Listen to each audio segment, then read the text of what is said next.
video, I want to show the outdoor pull-up bar I just made. Let's call it outdoor pull-up bar, DIY pull-up bar 2.0. And the reason I'm standing inside it because it's too windy out there and I want the audio quality to be as best as possible. Why am I making this new pull-up bar? Because I already had one? No.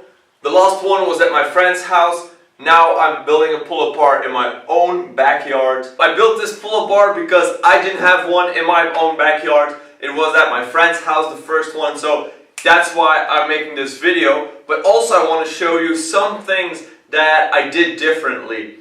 The first one is I used a thicker bar because it grips better and it's just more comfortable to hold.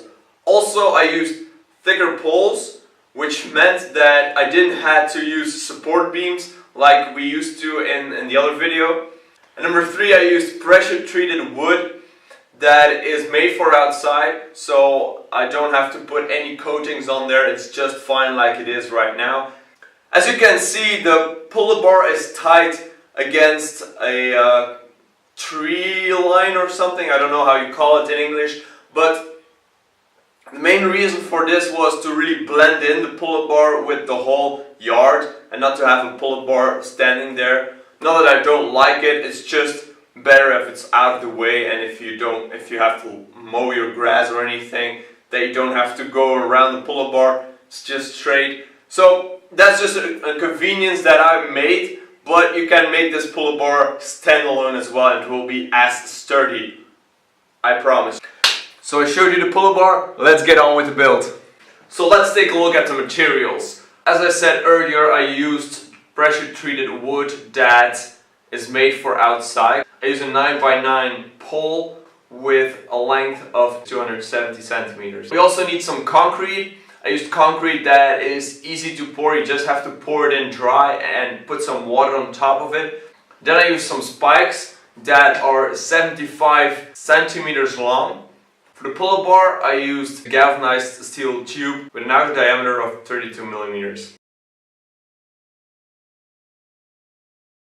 The first thing you need to do is to dig some holes. I dug mine a little bit too small for the reason being that I didn't have much space and that there was already a lot of concrete into the ground that I was trying to manipulate. If you're making this pull-up bar outside where there's nothing at all, I suggest you make your holes a little bit wider. So I think I used like a 20 by 20 centimeter hole. I suggest you use like 30 by 30 or up to 40 by 40 centimeters, so you can really have a big anchor point. On one side was very easy. This side I scooped out like 2 centimeters of dirt and there it was, like a very thick piece of root that I had to cut through. I wasn't so smart to use a saw because I thought, hey, it's dirt, I won't be able to go through it. I used a drill bit instead to drill through the root. Take my word for this, it goes much quicker with a saw. Yeah, I also had to pull out a bush because it was in the way and it was just constantly hitting me, and half of the rest was dead anyways. So I tried to pull them out, failed a little bit and tried again.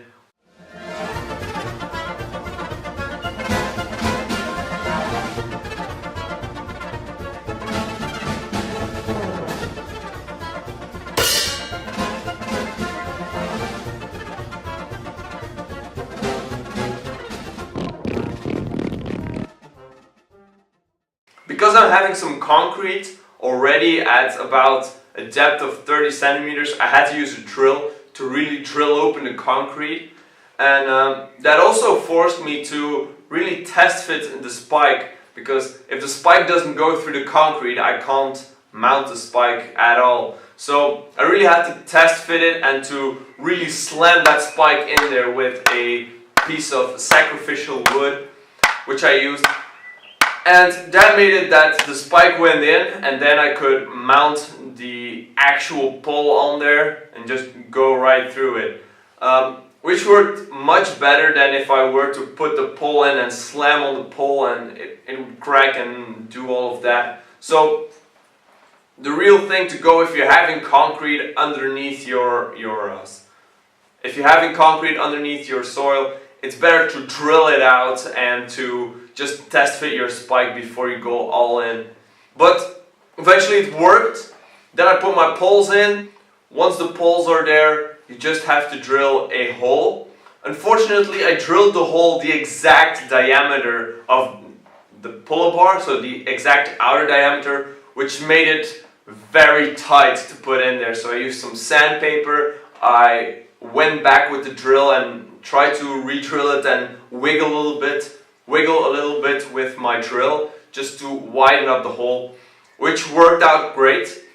So then it's assembly time. Then you finally see something moving. So put in the pull-up bar. Everything is still wiggly, so you can move it around a little bit. Yeah, it was a hassle to get the pull-up bar in there on top. You had to slam it a little bit. Eventually, it was there.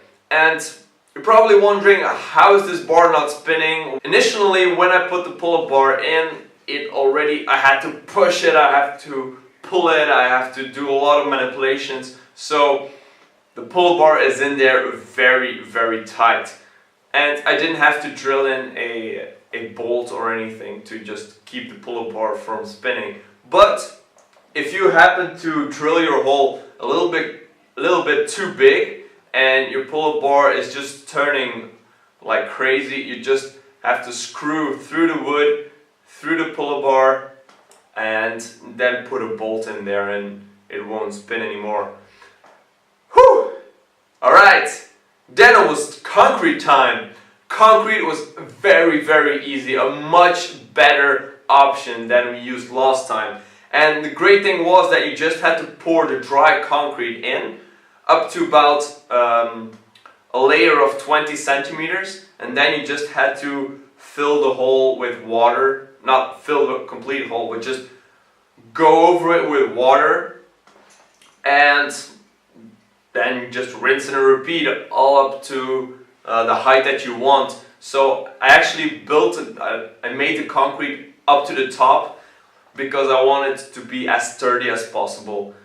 It's very easy, guys. It's, oh my god. And then at the end, when all the water from the last layer seeps in, you just have to press it together with the sacrificial piece of wood. Then I just put on some caps to make it look very nice. It's not really necessary. It's more of an aesthetics. And these cost only like €3 together. So I was like, no big deal, right? So this was the pull-up bar. This was pull-up bar 2.0. Hope you liked it. I hope I don't have to make it 3.0. But if you like this video, please hit that like button. If you didn't, you know what to do. Tell me in the comments down below what you would do differently. If you have any tips for the other people in this room, let me know in the comments down below. Also, I want to make this as open as possible, so just let it flowing. Just get it flowing. So thank you so much for watching. Leave a comment, leave a subscribe, and I'll be seeing you all in the next one. Peace!